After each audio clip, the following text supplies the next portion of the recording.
Lycée technique d'Abidjan. Premier jour des épreuves orales du baccalauréat artistique et technique. Depuis 7 heures, les candidats ont investi ce centre d'examen pour prendre part aux oraux d'anglais et de français. Stress et inquiétude se lisent sur le visage de certains candidats. Je suis un peu stressée parce que depuis on ne commence pas. Et puis j'ai la peur. Et puis d'autres viennent. Je ne sais pas ce qui se passe là-bas. Donc je suis un peu stressée pour ça. Autre salle, autre décor.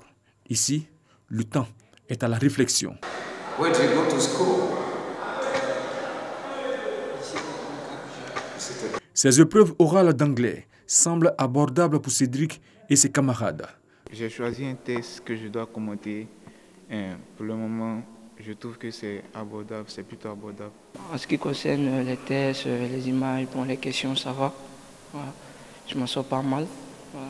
Donc j'espère que par la grâce de Dieu, tout va aller, je vais avoir le bac. Même son de cloche pour les enseignants qui jugent satisfaisant le niveau des candidats. Le niveau est acceptable. Comme je l'ai dit déjà, le niveau est vraiment acceptable. Vous savez qu'aujourd'hui, l'anglais, c'est la langue la plus pratiquée au monde. Et les enfants aiment vraiment la chose. Ça se sent dans leur comportement. Pour le chef du centre, toutes les dispositions ont été prises pour permettre aux candidats de composer dans de bonnes conditions. Je voudrais déjà féliciter les forces de l'ordre. Déjà, à partir de 6 heures, ils étaient là. On devait accueillir les candidats donc à partir de 7h30. Et vous savez, les démarrages sont toujours un peu difficiles.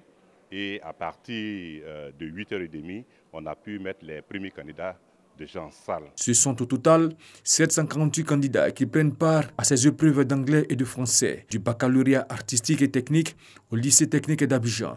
Ces épreuves vont s'étendre sur 2 semaines.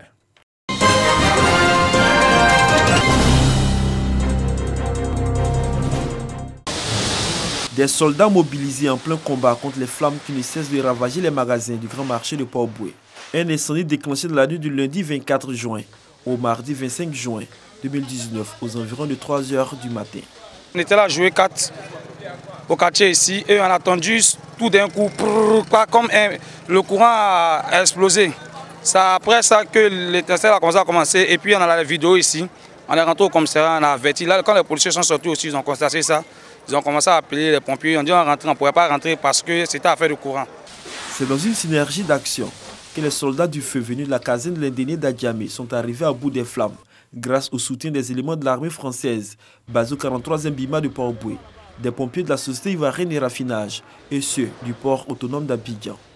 On a attaqué donc le foyer pendant 1h30, au bout de 2 h, vers 6 h moins. Nous sommes arrivés à éteindre le feu, nous procédons maintenant au déblai et à la réaction des locaux. La difficulté que nous connaissons tous pour les soins des marchés, c'est le manque de potée d'incendie et de bouts d'incendie, donc qui nous amène chaque fois à la recherche de l'eau à des kilomètres du sinistre et donc qui permet au feu d'évoluer pendant ce camp. Or, le feu, pour qu'on puisse aller vite, il faut avoir de l'eau en permanence avec un débit très fort. Informé, le maire de la commune de Port-Boué s'est rendu sur le lieu pour encourager les soldats du feu et se rendre compte des dégâts. Des dégâts estimés à l'instant à plusieurs millions de francs CFA. L'incendie a été circonscrit, mais nous allons évaluer quand même les dégâts et puis diligenter une enquête pour préciser les causes de cet incendie. Le plus important, c'est de prévenir ce genre d'incendie, non seulement prévenir ce genre d'incendie, mais aussi voir les abouchements d'eau, notamment les bouches d'incendie, pour que très vite il y ait de la réaction lorsque ce genre de dommages arrivent. Il faut noter que les dispositions mises en place par le commissaire du 5e arrondissement de Port-Boué ont permis d'éviter les pillages aux commerçants non sinistrés. Et pour l'heure, la cause de l'incendie qui a ravagé une partie du grand marché de Port-Boué n'est toujours pas déterminée.